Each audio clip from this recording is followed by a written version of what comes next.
এবার না বলছি, শোন না, তুই তো অনেক ভালো আবৃত্তি পারিস আমি জানি, ঠিক আছে? তো আজকে আমার যারা বন্ধুরা রয়েছে তাদের সবাইকে তোর একটা আবৃত্তি পড়ে শোনাতে হবে। তুই বসে আছিস যেরকম সেরকমই বলে শোনা, এখন তোকে উঠতে হবে না বা নামতে হবে না। হ্যাঁ, তুই শোনা এবার। নমস্কার। কবি চন্দননাথের লেখা কবিতা অপরাজিতা। জানো মা, আমি না কবিতা লিখেছি, তোমরা পড়বে কি তা? মার কাছে গিয়ে খাতা মেলে ধরে ছোট্ট অপরাজিতা। রাগী চোখ মেলে মা তাকে বলেন, মাথা কি খারাপ হলো? ছাই পাশ সব না লিখে বরং অঙ্কের খাতা খোলো। মুখ ভার করে গুটি গুটি পায় গেল সে বাবার কাছে।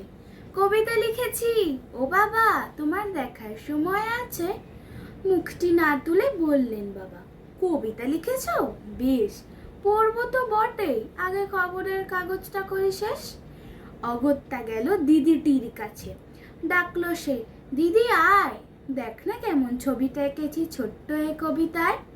দিদির দু চোখ টিভি পর্দায় ঝলমলে রোশনায় বলল, কবিতা? তুই লিখেছিস? কবিতা না, ওটা ছাই। অপরাজিতার চোখ ছলো ছলো, বুকে কান্নার ঢেউ। তার লেখাই প্রথম কবিতা, দেখলো না পড়ে কেউ। একা ঘরে বসে সামনে তাকালো মালাতে সাজানো ছবি। স্নিগ্ধ দু চোখে রয়েছেন যে সহজ পাঠের কবি। কবিতার খাতা মেলে সে ধরলো ঠোঁট দুটি থরো থরো, বলল, ঠাকুর কেউ না পড়ুক, তুমি এ কবিতা পড়ো। কি জানি কি করে কি যে হয়ে গেল, এই কথার সাথে সাথে রবি ঠাকুরের মালা থেকে ফুল ঝরলো সে খাতাটিতে। মনে হলো তার সামনে দাঁড়িয়ে বুঝি রবীন্দ্রনাথ, মাথার উপরে রাখলেন তার আদর মাখানো হাত। নমস্কার।